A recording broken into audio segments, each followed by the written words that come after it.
اور وہ کر دیا تو اب کوئی روک بھی نہیں نہ سکتا, مسئلہ بن جاتا ہے.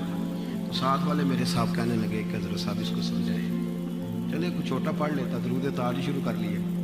تو میں نے کہا اب اس طرح کرو, اب اس نے شروع تو کر ہی لیا ہے, تو اب اعتراض کرنے کی بجائے مزہ نہ لینا شروع کر دے, تاکہ ہمیں بھی اجر ملے, ہمیں بھی سکون ملے, اس کا مزہ لیں.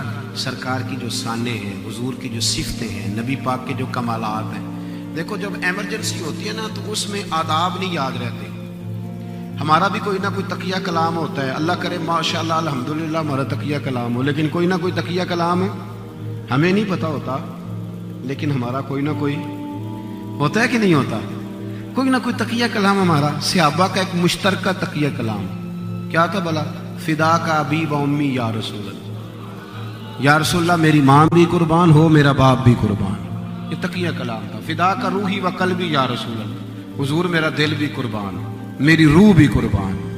یہ جب ایمرجنسی ہوتی ہے تو اس میں القاب یاد نہیں رہتے. میرے جو کپڑے کو پیچھے آگ لگ گئی, کرتے کو, تو میرے ایک مرید ہیں, انہوں نے کہا جناب مفکر ملت, شیخ طریقت, آفتاب علم و فضل فلاں فلاں, اتنی دیر میں آگ یہاں تک پہنچ گئی. تو اب اس کو کہا جائے گا پاگل سیدھا کہے کہ مولانا آگ لگ گئی, اور پیر صاحب آگ لگی آپ کے کپڑوں کو. میری بات کی سمجھ آ رہی ہے؟ ایمرجنسی میں القابات نہیں لینی چاہیے, سیدھی سیدھی بات کریں کہ سب آگ آگ آگ, کپڑے بچائیے, یہی کہنا چاہیے نا. غار ثور کے اندر جناب صدیق اکبر, ان کے پیر کو نہ ڈنگ مارا ہے سانپ نے. سچی بات بتانا, سچی, اگر سانپ آ جائے تو میرا خیال ہے کہ محفل کیا, جلسہ کیا, کوئی شے نہیں یاد رہے گی. درم برم ہو جاتا ہو, سانپ سانپ سانپ, اور بڑے بڑے سیانے بندے کانپنے لگتے ہیں. سانپ جو آ گئے وہ ڈنگ مار رہا ہے. جناب صدیق اکبر کو اتنی تکلیف ہوئی کہ آنسو نکل آئے. حضور نے پوچھا ابو بکر کیا ہوا؟ یہ نہیں کہا سانپ سانپ سانپ, یہ نہیں فرمایا.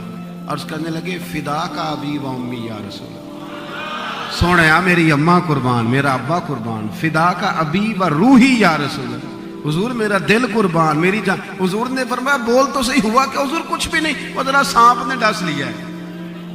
اتنی ایمرجنسی میں وہ لوگ نہیں بھولتے, اتنی پریشانی میں بھی نبی پاک کے آداب بھولتے, ایک منٹ کے لیے انہیں فرق نہیں. اور ایسی باتیں جن کا حضور نے حکم بھی نہیں دیا. ایک صحابی تھے حضرت اسلح بن شریک نام تھا, بس بات سمیٹنے لگا. حضرت اسلح بن شریک کی ڈیوٹی تھی نبی پاک کے گھوڑے پہ کجاوا باندھنے کی. کجاوا باندھتے تھے. ایک دن نبی پاک صلی اللہ علیہ وسلم, اور پھر حضور سے پوچھ لیتے تھے سفر کب کرنا ہے. ایک دن سرکار نے فرمایا صبح صبح جاؤں گا. تو صبح نماز پڑھی تو گھوڑا تیار تھا, کجاوا وغیرہ لگامیں گھوڑے کو لگی ہوئی تھی. سرکار بیٹھے تشریف لے گئے. واپس آئے, حضور نے بلا لیا. حضرت اسلح بن شریک حاضر ہوئے. غلامی سارے کرتے ہیں, پر غلامی اس کی مزیدار جس کی قبول ہو جائے. دیکھو قبولیت. حضور نے فرمایا ادھر آؤ نہ. حاضر ہوئے تو نبی کریم نے فرمایا آج گھوڑے پہ کجاوا تم نے نہیں باندھا. رو پڑے, کہنے لگے حضور میں قربان جاؤں, آپ کو پتا ہے یہ میرے نہیں باندھا.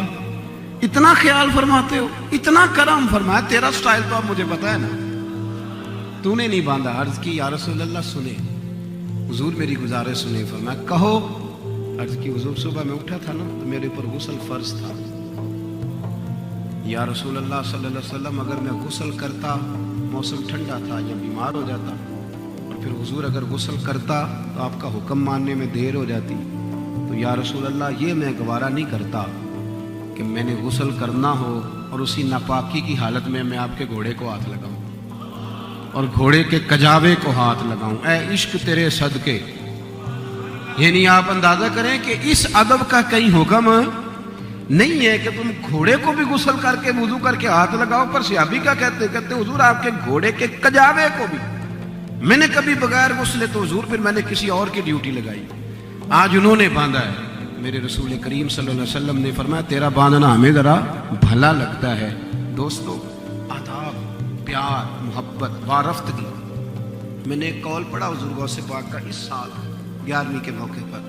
حضور غوث اعظم فرمایا کرتے تھے سامنے والے کو دیکھ کے تم نے اپنا اخلاق نہیں خراب کرنا. وہ جو کرتا ہے وہ کرے, اپنا اخلاق خراب.